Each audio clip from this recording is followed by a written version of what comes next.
నమస్తే. మనం ఈ వీడియోలో శీర్ష బద్ధ కోణాసనాన్ని గురించి తెలుసుకుందాం. శీర్షాసనాన్నే రాజాసనం అంటారు. ఈ రాజాసనంలో ఈ బద్ధ కోణాసనాన్ని చేయడం మూలంగా మన శరీరంలో పంచ జ్ఞానేంద్రియాలకు అద్భుతమైనటువంటి శక్తి లభిస్తుంది. దీనిని ఏ విధంగా చేయాలి అన్నటువంటి క్రమాన్ని తెలియజేస్తున్నాను.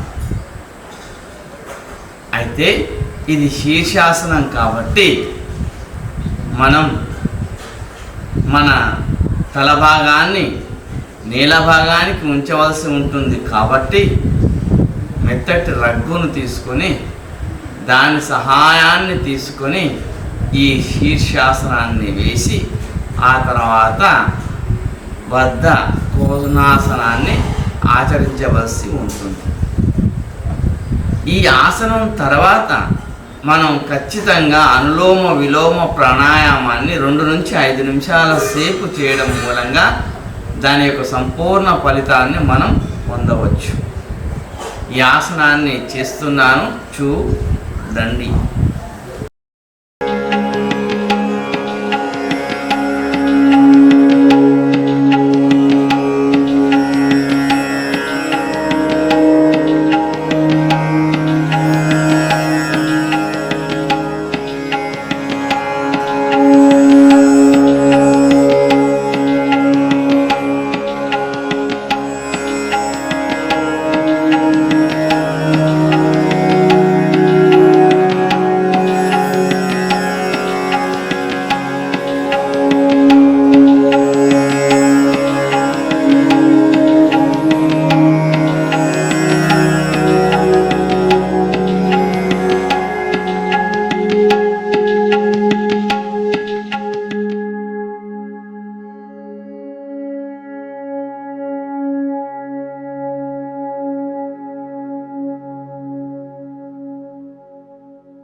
కలిగేటటువంటి లాభం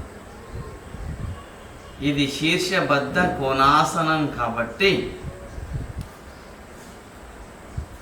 మనకు మన తల భాగానికి ఆక్సిజను మరియు రక్త ప్రసరణ వ్యవస్థ మెరుగవుతుంది. గర్భిలం ఏ రకంగానైతే ఉంటుందో తలక్రిందులుగా ఆ రకంగా ఉంటున్నాం కాబట్టి గర్భిలం యొక్క శక్తి మొత్తం జ్ఞానేంద్రియాలలో వినికిడిపై చేస్తుంది. దాని యొక్క వినికిడి శక్తి 1,00,000 హెర్ట్జ్ వరకు వినగలుగుతుంది. అంటే మనం వినలేని శబ్దాలను కూడా గర్భిలం వినే శక్తి ఉంటుంది.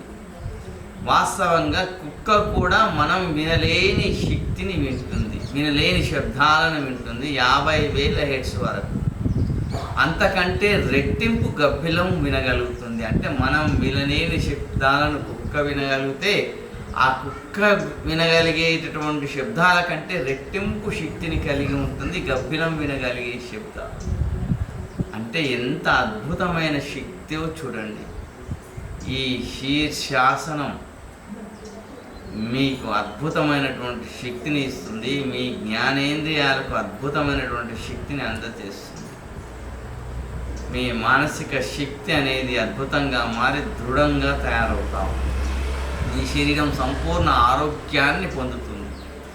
ఇది రాజాసనం కాబట్టి శరీరానికి నీవు రాజువు కావచ్చు. రాజు అనేటటువంటి వ్యక్తి సమస్త లోకాలను పరిపాలిస్తున్నట్టు నీవు ఈ శరీరం అనేటువంటి లోకాన్ని పరిపాలించవచ్చు. నీవు ఈ శరీరం అనేటటువంటి రాజ్యాన్ని పరిపాలించవచ్చు. ఆరోగ్యంగా, ఆనందంగా, ప్రశాంతంగా ఈ రాజ్యాన్ని పరిపాలించవచ్చు.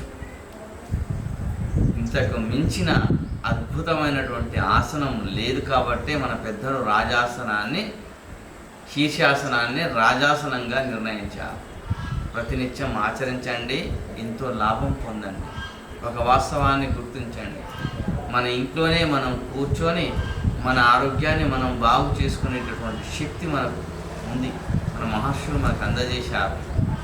కాబట్టి ఆ మహర్షులు ఇచ్చినటువంటి ఈ అద్భుతమైన ఆసనాలను ఆచరించి మనల్ని మనం బాగుపరుచుకుందాం, మనల్ని మనం తీర్చిదిద్దుకుందాం, మనల్ని మనం ఉద్ధరించుకుందాం. మనల్ని బాగు చేయడానికి ఎవరో వస్తారో అనుకోవడం అనేది కళ్ళ.